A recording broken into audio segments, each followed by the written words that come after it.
ओम शांति। आज 15 सितंबर 2025 बाबा के महावाक्य है।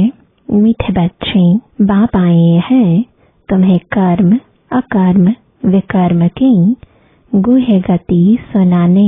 जब आत्मा और शरीर दोनों पवित्र है तो कर्म अकर्म होते हैं। पतित होने से विकर्म होते हैं। प्रश्न है, आत्मा पर कट यानी जंग चढ़ने का कारण क्या है?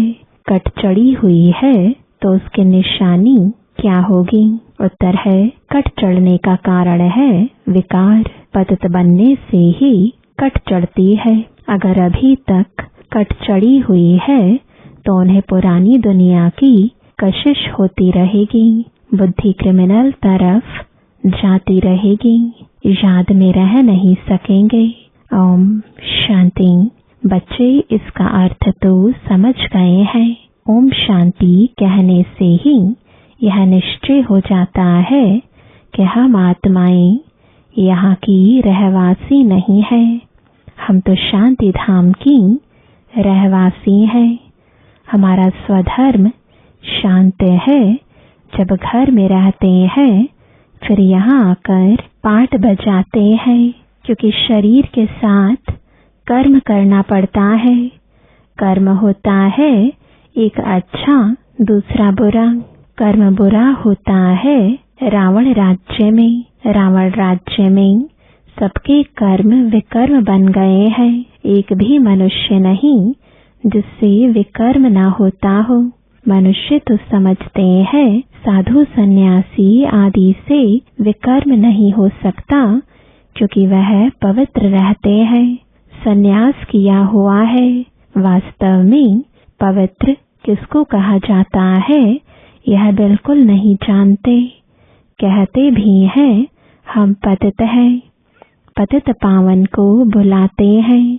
जब तक वह न आए तब तक दुनिया पावन बन नहीं सकती। यहाँ यह पतित पुरानी दुनिया है, इसलिए पावन दुनिया को याद करते हैं। पावन दुनिया में जब जाएंगे तो पतित दुनिया को याद नहीं करेंगे। वह दुनिया ही अलग है। हर एक चीज नई फिर पुरानी होती है ना। नई दुनिया में एक भी पतित हो ना सके। नई दुनिया का रचयिता है परम पिता परमात्मा। वही पतित पावन है। उनकी रचना भी जरूर पावन होनी चाहिए। पतित सो पावन, पावन सो पतित। यह बातें दुनिया में किसकी बुद्धि में बैठ ना सके।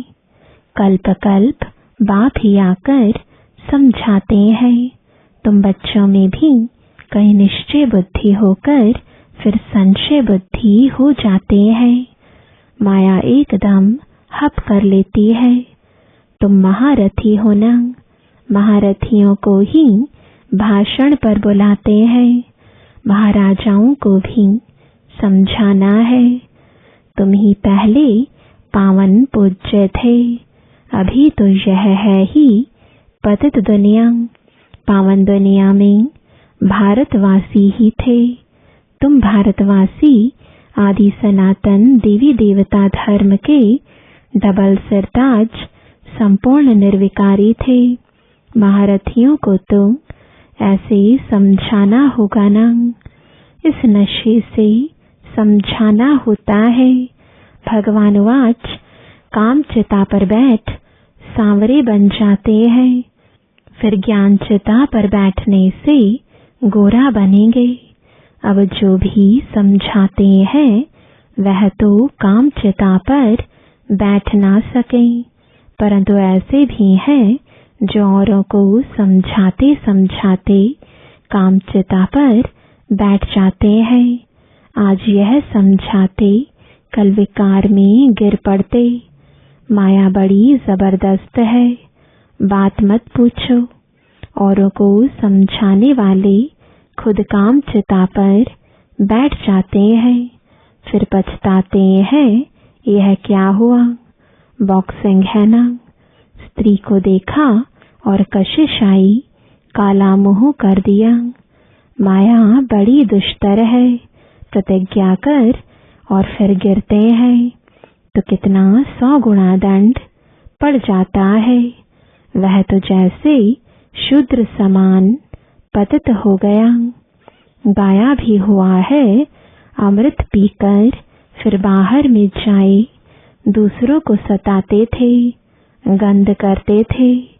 ताली 2 हाथ से बजती है, एक से तो बज ना सके, दोनों खराब हो जाते।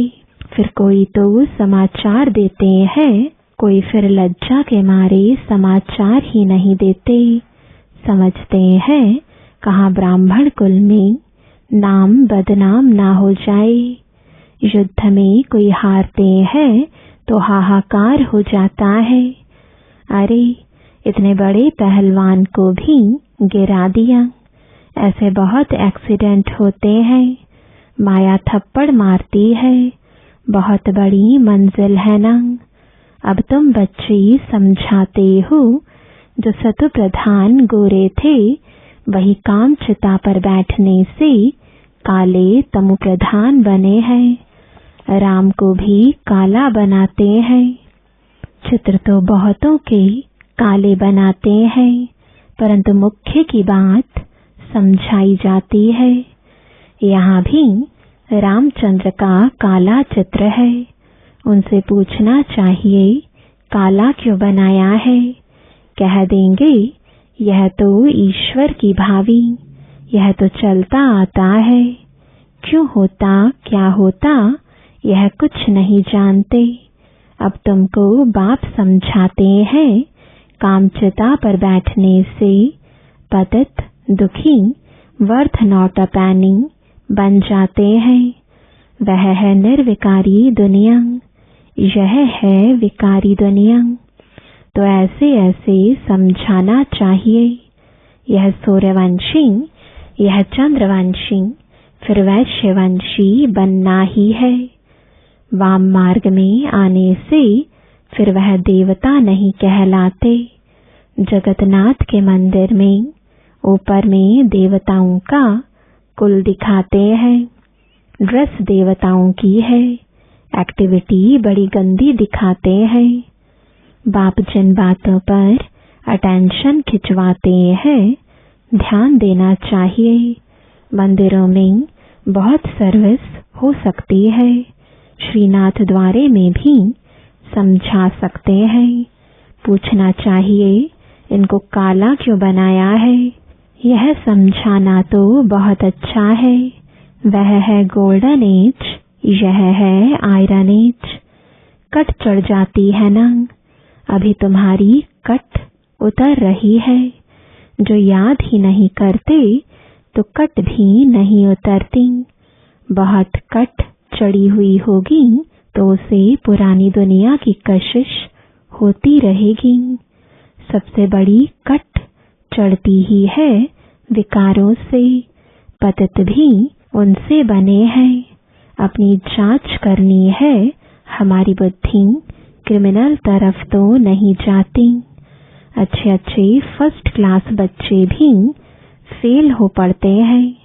अभी तुम बच्चों को यह समझ मिली है। मुख्य बात ही है पवित्रता की। शुरू से लेकर इस पर ही झगड़े चलते आए हैं। बाप ने ही यह युक्ति रची। सब कहते थे हम ज्ञान अमृत पीने जाते हैं। ज्ञान अमृत है ही ज्ञान सागर के पास। शास्त्र पढ़ने से तो कोई पतित से पावन बन नहीं सकते। पावन बन फिर पावन दुनिया में जाना है। यहाँ पावन बन फिर कहाँ जाएंगे। लोग समझते हैं फलाने ने मोक्ष को पाया। उनको क्या पता अगर मोक्ष को पा लिया फिर तो उनका क्रियाकर्म आदि भी नहीं कर सकते।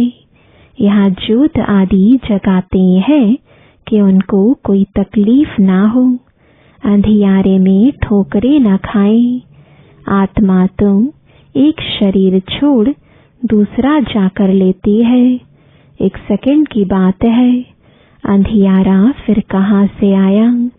यह रस्म चली आती है। तुम भी करते थे, अब कुछ नहीं करते हो। तुम जानते हो शरीर तो मिट्टी हो गया। वहां ऐसी रस्म रिवाज होती नहीं। आजकल रिद्धि सिद्धि की बातों में कुछ रखा नहीं है। समझो कोई को पंख आ जाते हैं, उड़ने लगते हैं, फिर क्या, उससे फायदा क्या मिलेगा? बाप तो कहते हैं मुझे याद करो तो विकर्म विनाश होंगे। यह युग अग्नि है जिससे पतित से पावन बनेंगे। नॉलेज से धन मिलता है, योग से एवर हेल्दी पवित्र, ज्ञान से एवर वेल्दी धनवान बनते हैं। योगी की आयु हमेशा बड़ी होती है, भोगी की कम। श्री कृष्ण को योगेश्वर कहते हैं। ईश्वर की जात से कृष्ण बना है। उनको स्वर्ग में योगेश्वर नहीं कहेंगे, वह तो प्रिंस है। पास्ट जन्म में ऐसा कर्म किया है जिससे यह बना है। कर्म अकर्म विकर्म की गति भी बाप ने समझाई है। आधा कल्प है राम राज्य, आधा कल्प है रावण राज्य। विकार में जाना यह है सबसे बड़ा पाप। सब भाई बहन है ना, आत्माएं सब भाई भाई हैं। भगवान की संतान होकर फिर क्रिमिनल असॉल्ट कैसे करते हैं? हम भी के विकार में जा नहीं सकते। इस युक्ति से ही पवित्र रह सकते हैं। तुम जानते हो अभी रावण राज्य खत्म होता है, फिर हर एक आत्मा पवित्र बन जाती है। उसको कहा जाता है घर घर में सोझरा।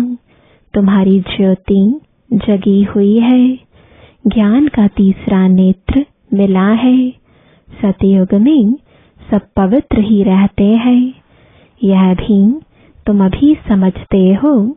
दूसरों को समझाने की बच्चों में नंबरवार ताकत रहती है, नंबरवार याद में रहते हैं। राजधानी कैसे स्थापन होती है, कोई की बुद्धि में यह नहीं होगा। तुम सेना होना जानते हो, याद के बल से पवित्र बन हम राजा रानी बन रहे हैं। फिर दूसरे जन्म में गोल्डन स्पून इन माउथ होगा। बड़ा इम्तिहान पास करने वाले मर्तबा भी बड़ा पाते हैं।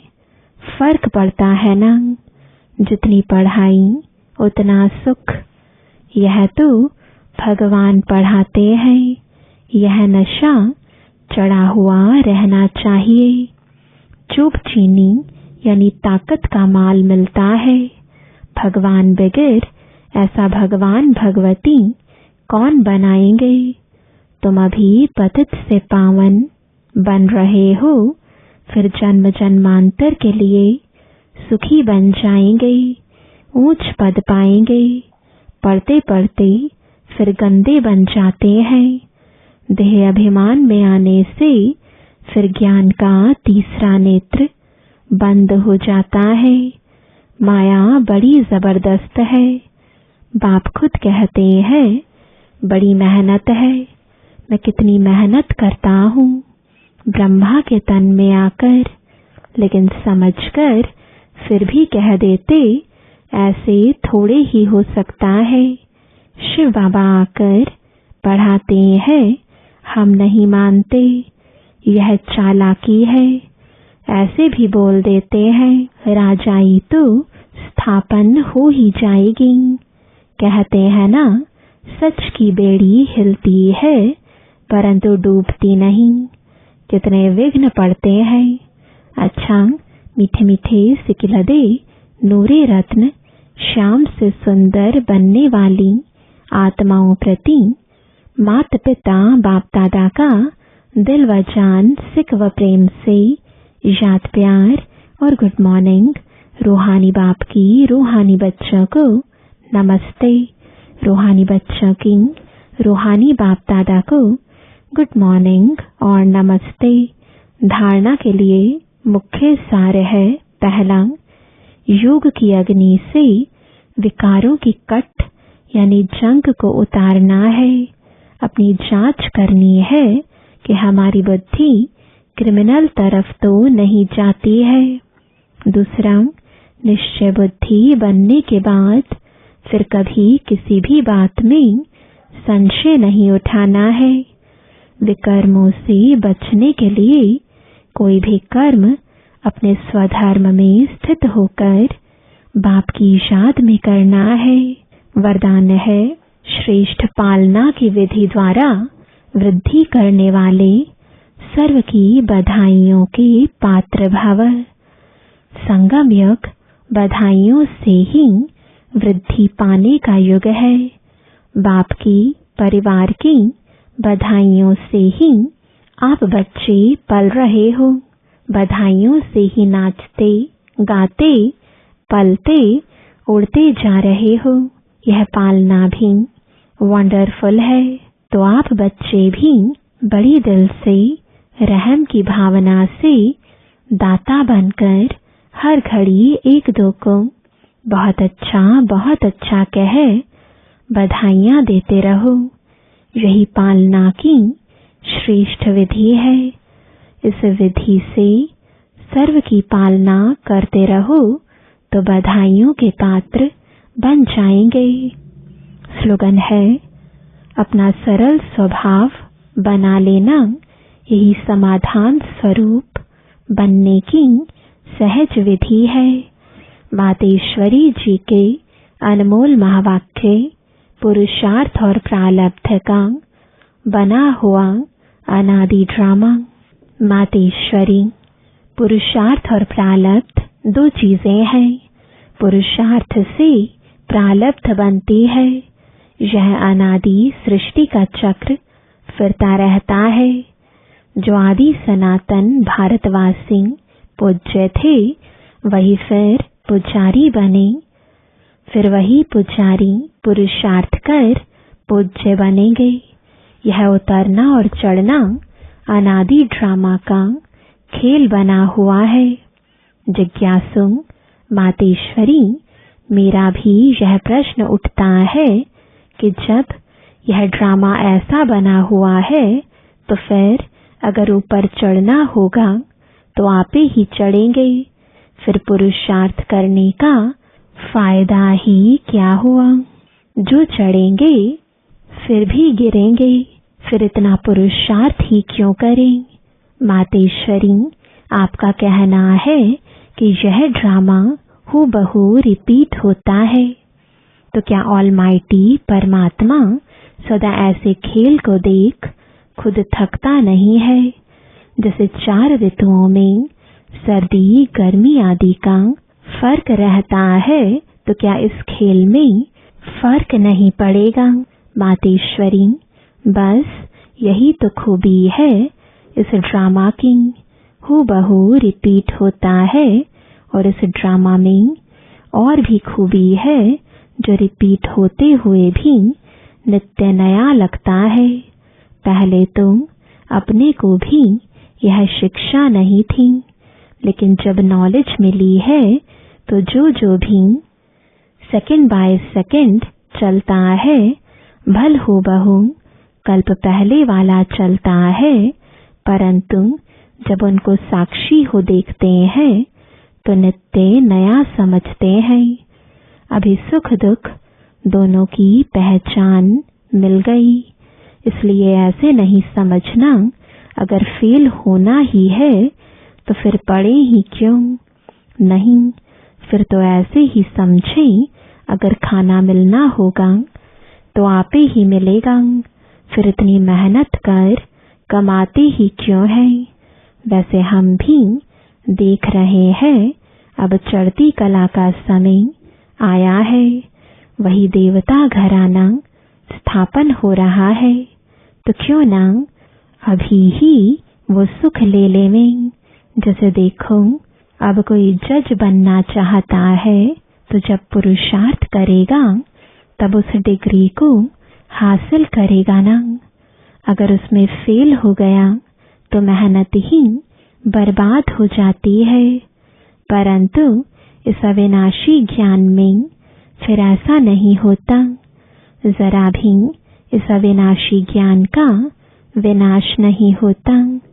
करके इतना पुरुषार्थ न कर दैवी रॉयल घराने में न भी आवे, परंतु अगर कम पुरुषार्थ किया तो भी उस सतयुगी दैवी प्रजा में आ सकते हैं।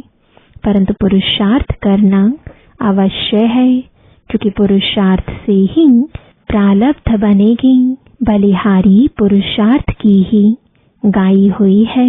यह ईश्वरीय नॉलेज सर्व मनुष्य आत्माओं के लिए है। पहले पहले तो अपने को एक मुख्य पॉइंट ख्याल में अवश्य रखनी है।